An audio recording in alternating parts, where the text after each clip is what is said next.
Welcome to Love in Life, a guide to a positive mindset. My aim is to show you that the key to a happier and more positive mind is to love the life you have. We will look at tips and tools you can use to improve your mindset, and the best thing is, we'll all be on this journey together.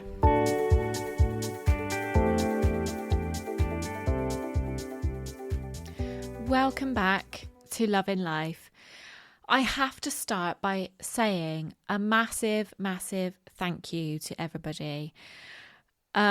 Obviously, it's been a long time since I've managed to record an episode, and that is because obviously I was doing every other week because of my belief coding training, and I had planned to do an episode whilst I was on holiday, but the Wi-Fi was absolutely rubbish where we were staying. So I know people will probably look at me and say, well, that's not a bad thing. You need to enjoy your holiday. That's what holiday's for. But it's almost like I wanted to prove to myself that I can work from wherever. I can do what I love to do from wherever I am in the world, which means I can travel and work at the same time. So I almost wanted a little bit of a working holiday to prove that to myself, but it didn't work out like that. So it's been about a month since I've published an episode. So I guess the one thing I've got to update you on is the fact that I have passed my belief coding training. So I am now accredited in belief coding, and I'm so pleased about this. I've absolutely fallen in love with it, and I've dedicated the last 3 months to my training. It's been non-stop. It's been at the forefront of my mind, and I'm so glad I've done it.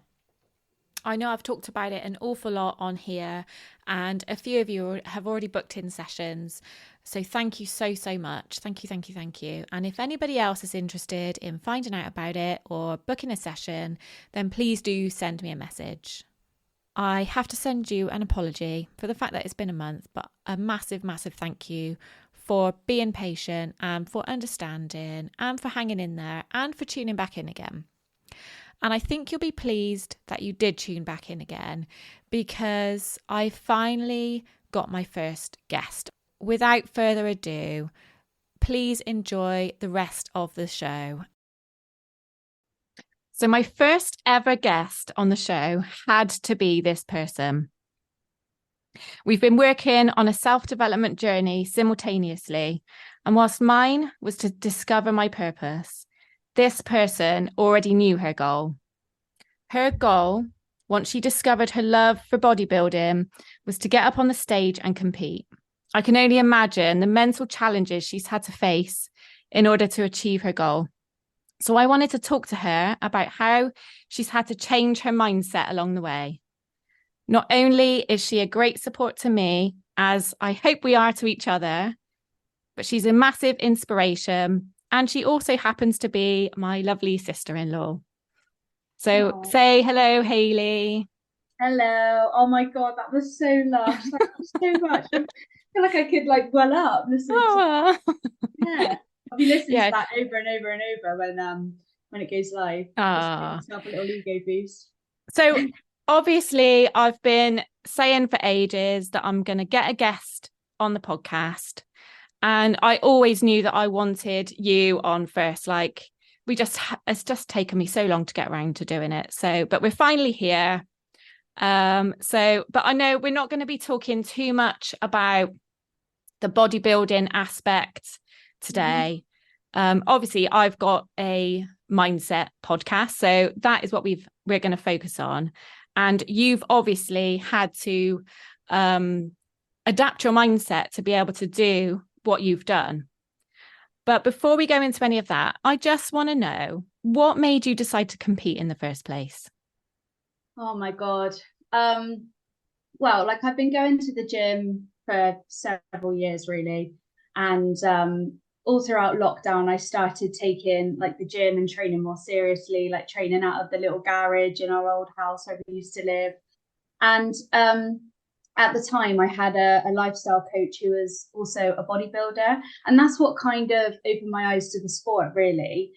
I've always loved, kind of going to the gym. And when I had my first coach, she really taught me how to execute my lifts properly and to make it part of my lifestyle and things like that. So yeah, like after spending lockdown, starting to take my training a lot more seriously, came out of lockdown, was going into the gym, and then I just started following my bodybuilders online, and I followed a lot of people who were doing a competition prep, and I didn't know much about it at the time, but I watched lots of YouTube videos and things like that, and I just always had this little feeling in the back of my head, like, oh God, I'd love to try that. I'd love to see if I could do that. Like, I'd love to give myself that challenge. But it was always one of those where I had this massive block around it, like, oh, you wouldn't be able to do that. Like, it's one of the hardest things that somebody could do and everything like that. And I just thought, oh no, Which I bet it is, isn't it? oh my God, yeah, it was hard, but I truly believe it is all down to the mindset you have throughout it. So I don't know what was the switch in my brain which kind of made me realize, like, made me see that no, you can do it. I think it was after me and my husband, aka your brother, my brother, yeah, literally got married. I kind of hit a bit of a crossroads in life, and I was like, right, well, I'm 31 now. If I don't do it now, when am I going to do it? And I know that you can do it, later on in life and once you've had children and things like that. But it just felt like the perfect time to really, set the wheels in motion and do it. And I just committed myself to it. Like, I got myself a bodybuilding coach. And then I just committed myself to, you have to kind of bulk up a little bit essentially to get your food nice and high. And then you start your prep, and I did a 7-month prep in total. Yeah. And it was 7 months. It's mental actually, isn't it? 7 months of like that real intense training where you've got to like not only watch what is going into your body and what your body's doing, but you've also got to be really strict with how you're thinking as well, I guess, haven't you? Oh my God, yeah. And to be honest with you, like, looking back now, it is 100% a mental game. And that's why I loved it. And that's why I relish from it. I think, especially because over the years, without getting too deep, like, I have had issues with my mental health. And I've gone through, like, in the last 5-10 years, there's been certain events which has happened in my life, which has put me in a really sort of dark place. This just felt like the perfect thing to do for me. Yeah. Because I have been like a bit of a people pleaser my whole life. I've always put everyone else's needs before my own. And I just thought, you know what, if I don't do it now, like, our wedding's out the way and done. When I say out the way, I don't mean like, it was like a big event. And well, that's one massive thing that you've been working towards. It's almost like once that major life event is out the way, you're sort of, you want the next thing then, don't you? And I guess that was that next thing for you. I know. And I just thought to myself, like, why not me? Do you know what I mean? Like, I've watched all these people do it, and I'm like, I want to see if I can do that. So once you started thinking like that, is that when you decided, that's it, I'm doing it? Was it like literally a switch that flipped? Yeah, literally. No, it was literally that. And I committed myself to it. I kind of spoke to Mart about it, family, and I said, look, this is what I'm doing, and I'm doing it next year. And even when I got my prep coach, Amy, I remember having like a consultation call with her, and I said, like, I just said, I'm competing next year. I need a coach. Can you get me to stage? Like, I really want to do this challenge. And the rest is history, really. And along the way, like, it still blows my mind that I did it. But I truly believe that was just down to my mindset and all of the. And I have to say, like, it's been really amazing to watch you get stronger and stronger, not just physically, obviously, but mentally as well. I think that's been, I know I've said this to you many times, but that's been the most astounding thing for me, really, is I've seen how much stronger you've got over that time. And I just think you are such a massive inspiration. It's amazing. So you started your prep just before Christmas. Yeah. I know how much you love Christmas. I know how much you love food, like just as much as me. Yeah. We love a Christmas get together. Oh, yes. How did you cope being in prep over Christmas? Because what was it? It's like a week before Christmas, wasn't it, that you went into prep?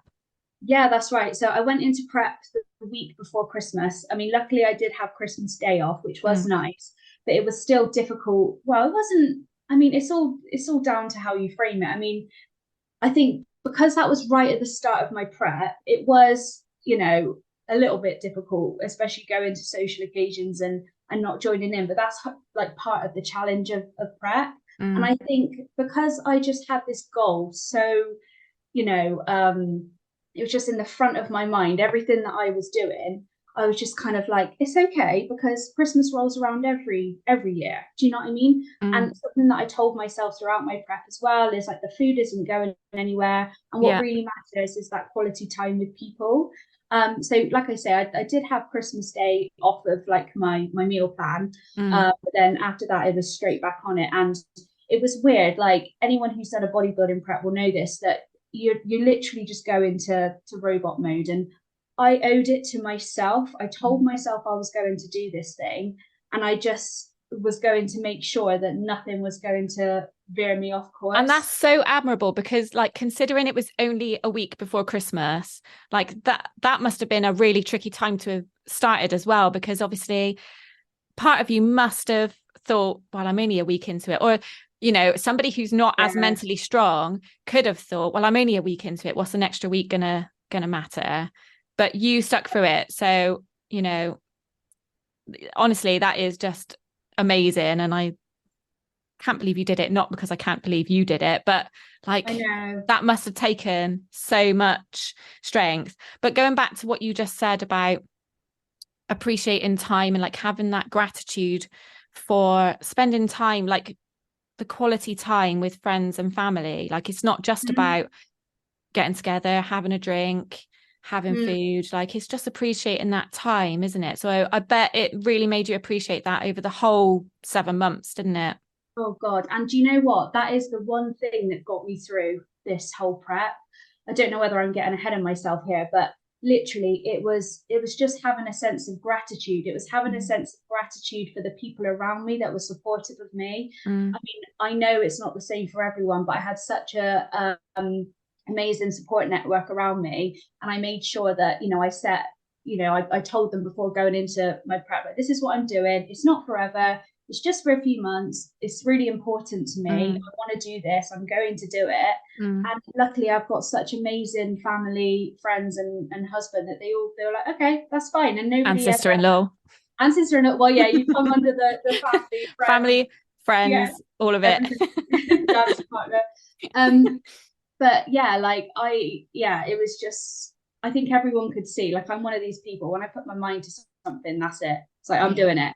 And everyone just kind of accepted that. Yeah, And like, totally. yeah, like the quality time with family and friends, like, it's difficult, right? Because like towards the end of my prep, I did find that a lot more challenging because you can go out for a meal with your family, and if you sat there with your Tupperware, that I did find that hard because you can't truly like connect and be present. But I was Mm. still there. Do you know what I Mm. mean?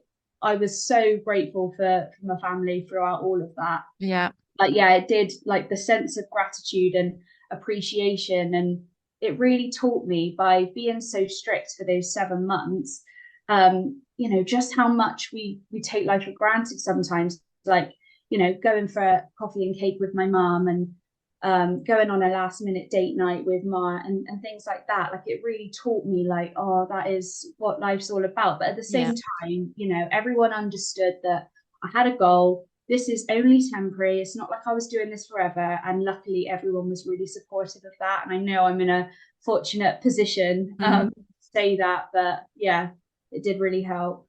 So, did you at any point have to overcome any kind of criticism or negative comments? Because I can imagine people are very open. I think people are very opinionated when it comes to um, that particular subject. Mm-hmm. Um, I mean, to be honest with you, in general, no, I didn't. Um, I had some people who were genuinely curious, Mm. and I can imagine that they probably had their own opinions of it, but opinions that, you know, wasn't voiced to me.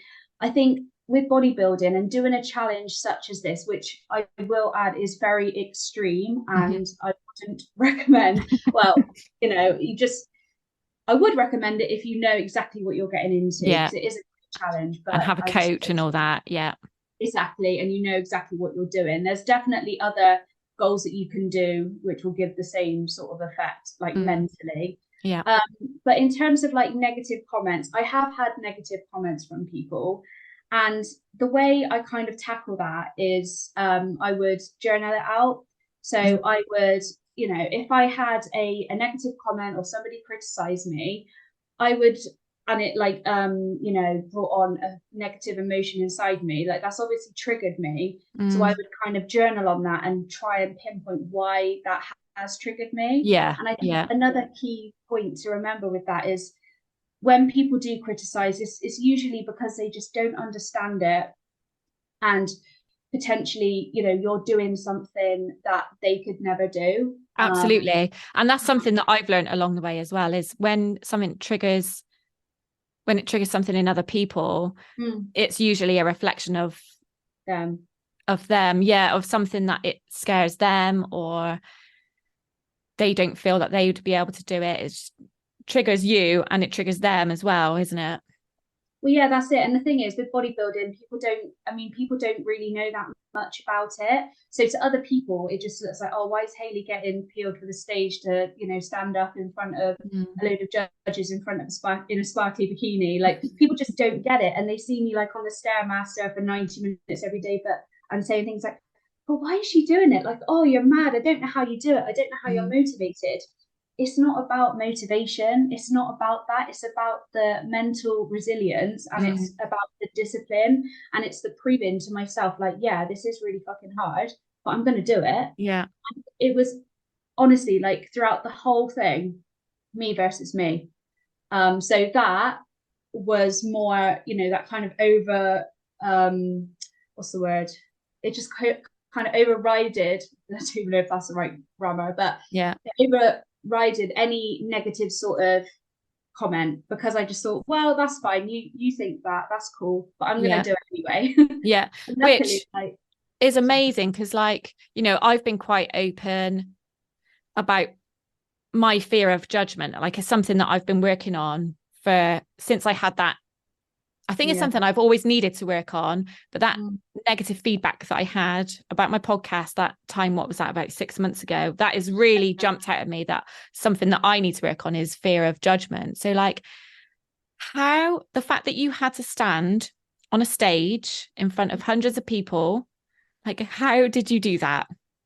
Honestly, like, to be fair, right, before I stood on stage, I was absolutely shitting myself, and it didn't help that I had a nosebleed before I like came out on stage as well. But do you know what? It kind of took me back to, I Is think, was that nosebleed? Sorry to interrupt. Was that nosebleed a sign of stress? Is that what happens to you when you're stressed? I think so, yeah. Okay, that's I interesting. think it was a bit of a, I Yeah. mean, yeah, I was stressed, and it was really hot, and yeah, my blood pressure was probably, I don't know, through the roof or something. Yeah. But I But can't remember yeah. what I was saying then. We were saying about how did you get up on stage? It didn't help that you had a nosebleed. Yeah, and And then that I was interrupted. no, it's fine. I think like that rush of adrenaline I got before I went on stage reminded me of when I used to do gymnastics and when I used to do cheerleading, and like before we used to do competitions, like you get that butterfly in your belly and all that adrenaline, and I remember like standing on the steps before I walked on stage, like, here we go, this is what I've worked for. I bet it's like the moment before you get married as well, actually, I guess, isn't it? Walking out in front of all those people watching you then as well. But don't you just love that feeling though? Like, I love that feeling of like pushing yourself so far out of your comfort zone. And honestly, like, when I look back on my 2 show days now, I still find it wild that I did it. But for me, and I think I've posted this on my story before, it was all about the challenge and about the prep. You know, you do see some people get into the sport for, you know, just getting to the stage and getting the Instagram post. But for me, it was proving to myself, especially after all I'd been throughout my life with my diet, my emotions, my mental health and everything like that, I was like, if I can do this, what else can I achieve? And that Yeah. is exactly why I did it. Yeah. What if I can do this? What can I do? Well, yeah, exactly. Yeah. So that's, yeah. So, what was the hardest part of the whole process for you? Oh God, the hardest part. I mean, mentally, I mean, towards the end, the period of time between my two shows was pretty savage, and I think at that point I started to mentally check out of it. I would say like there was a few events that I missed out on, which at the time, I was just like, well, you just got to do what you've got to do. You've got to make sacrifices. But it is hard to like, on your birthday when you're on prep and on our first wedding anniversary, like we God, still did. yeah. I know we still did something lovely. Like we went to the Belfry for a spa day, and that was lush. But I wasn't able to have like the free prosecco and things like that. But I wouldn't say that was particularly hard. That was just part of the sacrifice. Yeah. In terms of like when I look back on my prep at my low moments, I would say traveling on prep was pretty damn savage. I remember one time we went up to Hull. We went up to Hull a couple of times actually. And I remember we were driving back, and it was a really long drive back. And I had to go to the gym and do my cardio. And Mm. I remember just walking into the gym and thinking to myself, why am I doing this? Why Mm. am I doing this? And my coach, Amy, at the time always said, is that those moments that you have to push and you have to prove to yourself that you can do it. So Um, did you find that you were able to push yourself, or did you need, like, at those points when you found it really hard, did you like yeah. rely on your coach to push you, or were you able to do it yourself? I mean, a bit of both, really. I mean, if I was really, really struggling, I would reach out to my coach. And towards the end of the prep, I did lean on her a hell of a lot. But that's why it's so important to have a Mm. coach through this process. But I think I always kept at the front of my mind my why. I always reminded myself that this pain is temporary, and just think of the end goal. And I'd be on the Stairmaster visualizing myself on stage in my sparkly bikini. Like, think of how proud 21-year-old Hayley would be now if she could Oh see my God. And pushing. if anyone hasn't seen the pictures of Hayley up on the stage in that bikini, then please go and have a look. Go and check out her page, or I'm sure it's probably on my page as well. Go and have a look, because it is like, I love that. I think you posted one yesterday, didn't you? Oh yeah, I think And so. yeah, and there was one of those pictures. I love those pictures of you up on the stage, and your face as well. You do genuinely. I know you were probably Got one shitting here. yourself, but oh, she's just showed me a picture of it. Oh, it's just amazing. It's just my little like cheesy grin. I Oh, it's remember, your little face. You just look so happy. I was buzzing. I was up there and I was like, yeah, come on, let's do And it. And obviously, I was there watching. I was there oh, supporting you, and it was literally one of my proudest moments was seeing you up on that stage, because I know I couldn't bloody do it. mm, Like, I just feel so proud of you. Like, honestly, it was amazing to watch. And the fact that you were clearly really enjoying it as well. Like, well, that's why I did it at the end of the day. Do you know what I mean? Like, nobody was forcing me to do a yeah. bodybuilding prep. Like I said, there's plenty of other goals I could have done, but Mm. I wanted to do this one. And I did it. And it's something that I'll be able to look back on for the rest of my life, really. I mean, I love bodybuilding, I love the sport. I'm in a period of time right now where I'm kind of moving away from bodybuilding and still training and doing all of these like wellness and self-development practices and things like that. And they have come in especially handy, especially through the past couple of months where I've been going through post show, which Yeah. is quite a difficult, it is a difficult place to be. But luckily, all of the self development practices, like journaling, guided meditations, affirmations. Oh my god, I forgot to mention affirmations is another big thing that got me through. So I would Yeah. have a new affirmation on my wallpaper every week, Mm. literally. I think the power of affirmations is just It amazing. is. It is amazing. That's actually led me really nicely onto my next question, which is, what are the best self-development tools that you'll take with you? So all those things that you've had to learn along the way, And I know you were doing a lot of it before anyway. And obviously those things have really come in handy whilst you've been doing it and helping you get through. But what things will you take away with you and carry on doing as like a ritual or a routine or Um, yeah, like to be honest with you, I've only really been taking all of these like different tools seriously since I started my prep.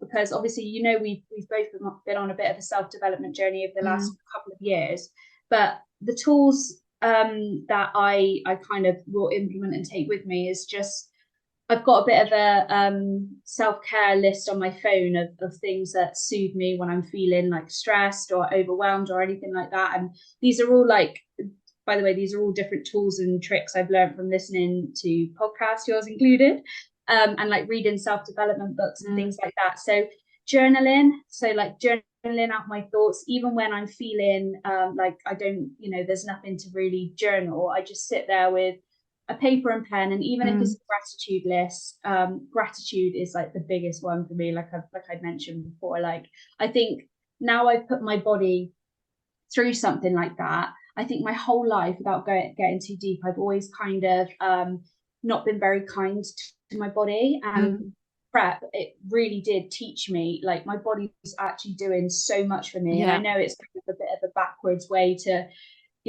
show gratitude to your body by putting it through something like that, but it did teach me just how blessed and grateful I am to have my body. So journaling out like gratitude prompts, self-love prompts, things like that.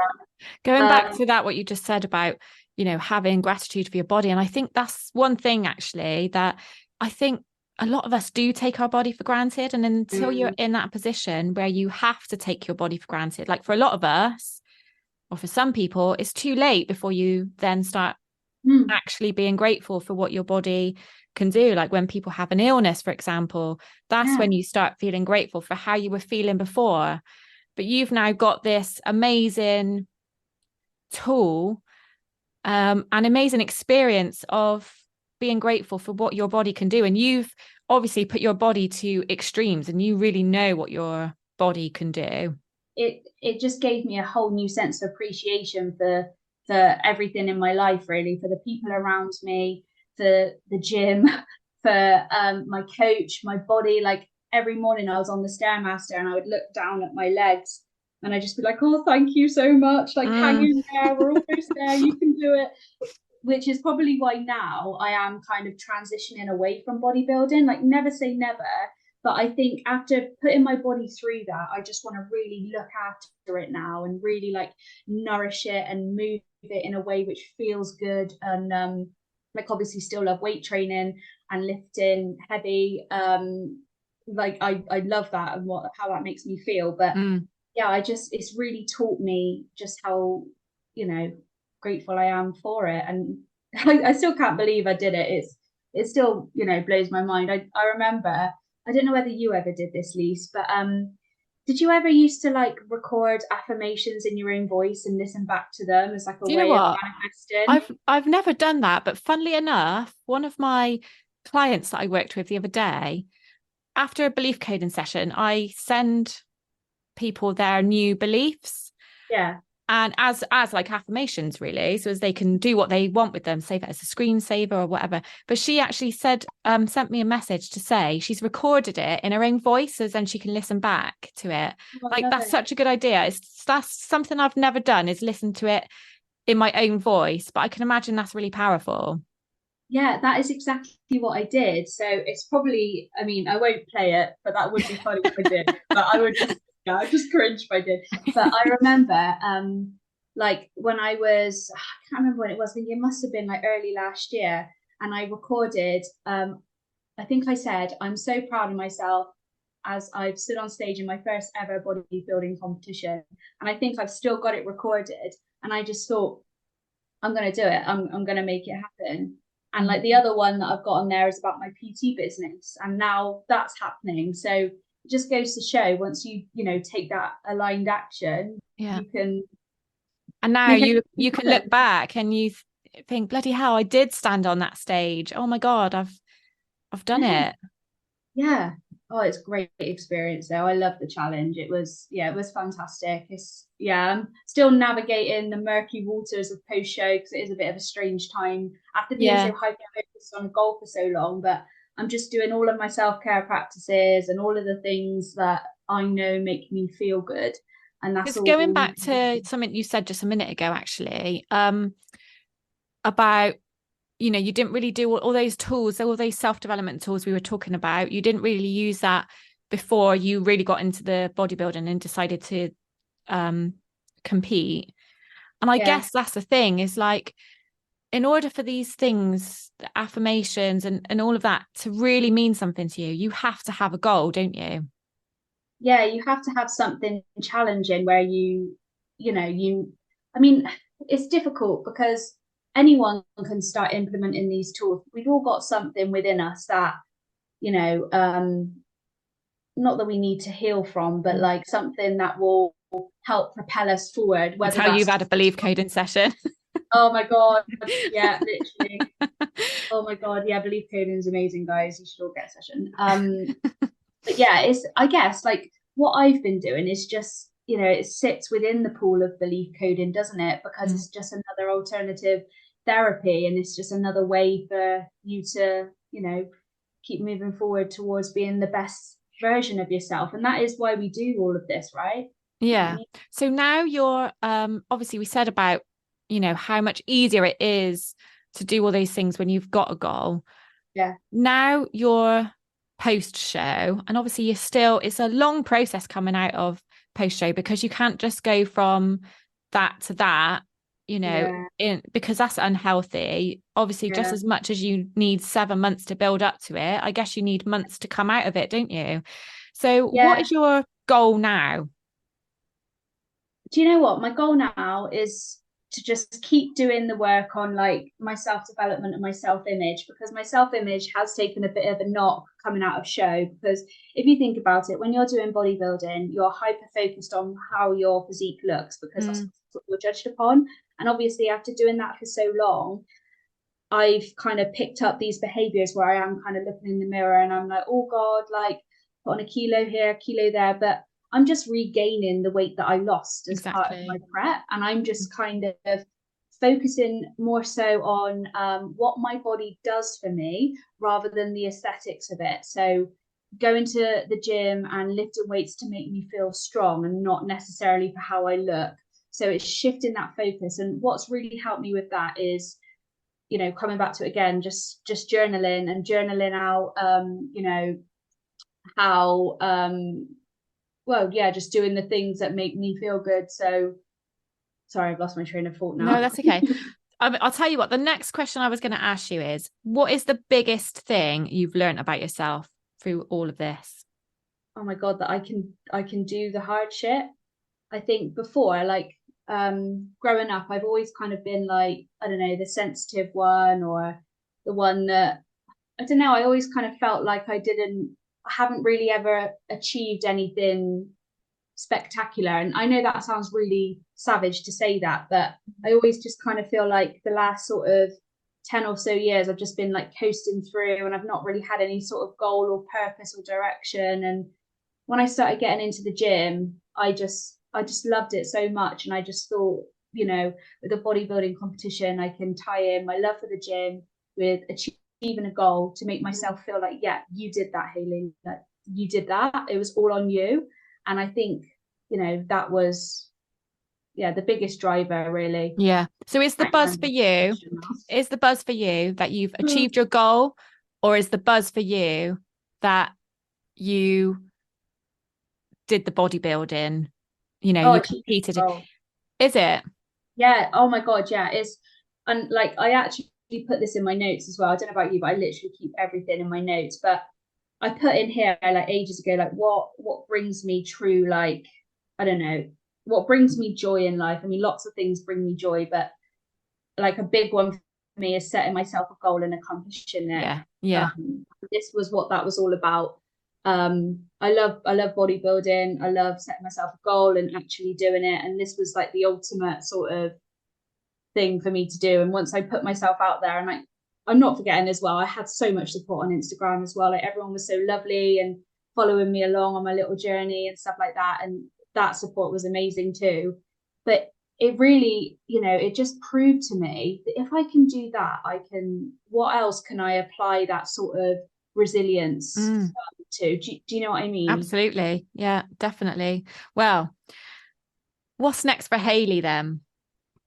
Oh, what's next for Hayley? So this is another like bucket list thing that I've wanted to do for the longest time. So as I kind of said before, I've been on a little bit of a journey with my health and fitness over the years, doing Weight Watchers and all these different diets and fads, and then like obviously doing my bodybuilding competition. Like I've literally got built up so much knowledge over the years about health and nutrition and fitness and everything like that, and something I've always wanted to do. But again, it was another limiting belief, I guess, was to put myself out there and become a coach and help other women, because I've helped so many women in my life. And people have always said to me, like, oh, have you ever thought about doing this? Have you ever thought about being a coach? But I was just like, oh no, I couldn't do that. Like, who would want my help, sort of thing. And I just, after coming out of my prep, now I've got a lot more time on my hands, because obviously prep is like a full-time job. I just thought, right, let's get cracking, let's do it. Let's just go for it. And I do feel a bit anxious about it all, but I'm hoping to officially launch my business. Actually, I take that back. I'm not hoping. I am going to officially launch my business on the 29th of September. So that's going to be my priority. So hopefully, help other women who are still stuck in that horrible diet culture mind fuck, and bring them up the other side. Because you're not going into, it's not about training, it's about lifestyle, isn't it? Your coaching business is going to be about health and lifestyle. Yeah, that's it. It's not just like, here's a gym plan, here are your calories off your pot. It's more so about changing, your whole mindset towards your body, your fitness, your nutrition. And yeah, like a big part of that is going to be, incorporating the different self-development tools that has really helped me. And yeah, just all about, mindset as well as the physical body. So yeah, that's my next little venture that I want to achieve. See a little collaboration down the road somewhere between the two of us. Oh my God, yeah, that would be amazing. But yeah, but I was going to say, so can people, obviously, as part of that coaching that you're going to be offering, will people be able to come to you for a training package as well? Like if they obviously want to have that side of it, will you be able to do that as well? Oh yeah, I mean, that is going to come as standard. Yeah. So the types of things that would be included would be like a training program, either at the gym or like if you train at home, or it doesn't even have to be a training program if they don't want it to. It's all about enforcing those healthy habits. So like having something like a step goal to work towards, like a water target. Obviously we'll look at nutrition, but only if people want it to. I know, some people don't really like tracking calories and things like that, so we can work on other things. But even then, I think if you don't, sorry, this is like personal opinion now, but even if you don't track calories, then there's other ways that you can watch what you're eating, isn't there? And be more aware of what you're putting in your body. So your coaching package is going to be, partly training, nutrition and mindset, basically. Those three things.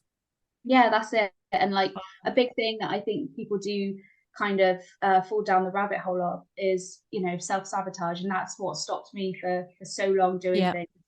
And I think a lot of women out there do self-sabotage without even realizing it. Absolutely. And like, it's not until you realize that actually, no, I deserve more. I deserve this to myself. I owe this to myself. That's when you can really implement the discipline. And discipline is actually a form of self-love. So be disciplined you've got to do it for your future self. And that's another thing that got me through my prep. Yeah, absolutely. And I can see like the more and more I'm doing as well, not just on myself, but with clients that are having belief coding sessions, is a lot of it does stem down to boil down to lack of self-worth, lack of self-confidence, self-doubt that they can actually do it.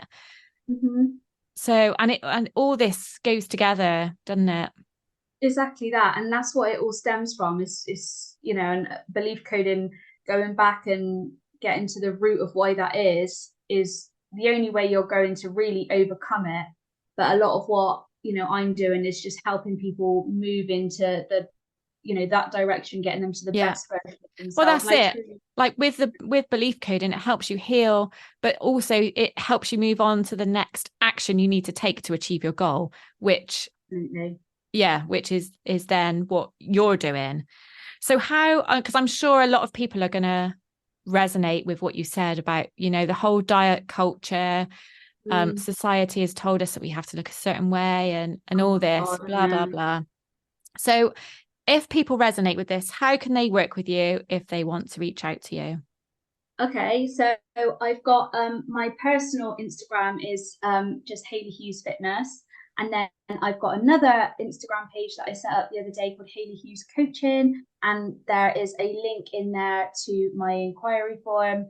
So all people have to do is go on my page, fill out the inquiry form, and I will drop them a text, and then we can jump on a call, see if we're a good fit for each other, and yeah, like I just want to help people see that anything is possible. You don't have to remain stuck within that horrible diet culture. You don't need to, you know, yeah. There's loads of leads to be honest, but yeah, We need I'm another really passionate episode. about. Yeah, we need another episode. So I feel like I'm just waffling so much. I'm sorry No, for that. no. Honestly, I think so many people are gonna resonate with this. And can I just say before we do wrap this up that I don't think you realize how much of a massive inspiration you've been. Like the fact that you've shared every single step of the way, the good and the bad. You've been a Mm, complete open book with people. And it just goes to show that we all, whatever you're doing, whatever goal you're working towards, we all have good days and we all have bad days. And absolutely. you have to recognize those bad days to be able to turn them into good days, don't you? Exactly. There's no, what's the saying? There's no light without dark. And Exactly. this is the thing, like, when you are having like a bad day or you feel like you're a million miles away from your goal, it's all about having the right tools to pull yourself out of that. And that doesn't mean that you don't feel your feelings, like, because that is equally as important to sit with that discomfort. Yeah. But it's about how you pull yourself out of that and you remember your why. And things like belief coding, journaling, guided meditations, all these little like self-care habits, they all help to get you there and to pull you out. Amazing. I haven't asked her to plug belief code in this much, by the way, but she has had an amazing session. Oh my God, yeah, it was wild. Like, I wasn't expecting it to be as like, I don't know, to draw me in as much, but You're yeah, obsessed now, aren't you? You love it. I know. I'm like, right, what else can we belief code? Do you know what I mean? I need about Everyone can 50 believe code sessions. so much, but I'm not here to plug myself. I just want to say, well done. You're a massive inspiration, and anybody would be lucky to work with you. Oh, thank you so much. It's It's been okay. so lush to be on the pod. It's not been Yeah. as scary as I thought. Oh, good. If I'm like talking too fast or anything, I'm just a bit No, like, oh. I'm just glad. I'm just glad we finally got round to doing it because I always said I wanted you to be my first guest because obviously I've talked about you. People kind of know your name. Like I don't say, oh, my sister-in-law, I say Hayley. People know who I mean when I say Hayley. So it's like a massive step for me as well to have my first Yeah. guest and the fact that it's you as well. It just means so much. So I think, here's a very good place to wrap it up because I think that there's massive things coming for both of us. I think we've both got a lot to offer the world. And Mhm. yeah, here's to would you come on again to have another I was for just another thinking that. episode? I was already thinking, like, oh, I wonder if she'd have me on again because I feel like there's loads of different topics that we could sort of dive into. We've So, kind of skirted around loads of things, haven't we? Like just to yeah. try and cram so much in. But yeah, I mean, if anyone's got any questions or suggestions of things that we could go a little bit deeper into, then please do let us know, like either one of us, and we'll sort out another episode. Yeah, no, this has been really fun. It's not been as scary as I thought. Yay. Which is always good. I didn't have to crack out the wine. I did have a thought earlier. I was like, oh, should I get a glass of wine? But I thought, oh no, better not. It's only like 5 o'clock. No, I mean, you could always have a glass of wine now after to celebrate if you want to, because I think that's a Yeah, big achievement as well, is, this is your first podcast episode, and that is a big achievement as well. I know, and it's I might go and important. pop out a glass of wine now to celebrate my first guest. I know, and this is like another big thing. Sorry, just before we wrap it up, but celebrating your success and your achievements, no matter how Yeah, small they are. Do you know what I mean? definitely Um, so I celebrate think that's every step of the way, and it doesn't have to be with a glass of wine. We are only joking, for the record, but just celebrate it in some way, isn't it? Every oh step of the way, every milestone, but every small step, because it's those small steps that add up to the big milestones. yeah, literally that was another thing I was going to say as well. When we were talking about that earlier, you know, you've read the James Clear book, haven't you, Atomic Yeah, Habits? yeah. And it's all about like those small little things that you do every day. They all Incremental compound. upgrades. Yeah, Yeah, incremental upgrades. And I remember thinking that every time I got off the stairmaster, like, oh, tick, another one yeah, done. And it's yeah, not until you look back and you're like, shit, I did all of that. Do you know what I yeah. mean? That's it. If you just do that 1% improvement a day, then Yeah. you've made 365% improvement over a year or something. I don't think that is the actual statistics, but in my head, that makes sense anyway. It makes sense in my head. I've done that one Exactly. else, but I've done I that don't know what that math. says about us, but I don't No. know. Oh dear. Anyway, thank you so much, Hayley, for coming on today. And we'll definitely do another episode in the future. But Amazing. thanks everyone for listening today. I really hope you've enjoyed this episode, and see you next week. From next week, I'm going to come back to being weekly again. So, Hey. yeah, see you next week. Thanks, guys. Bye.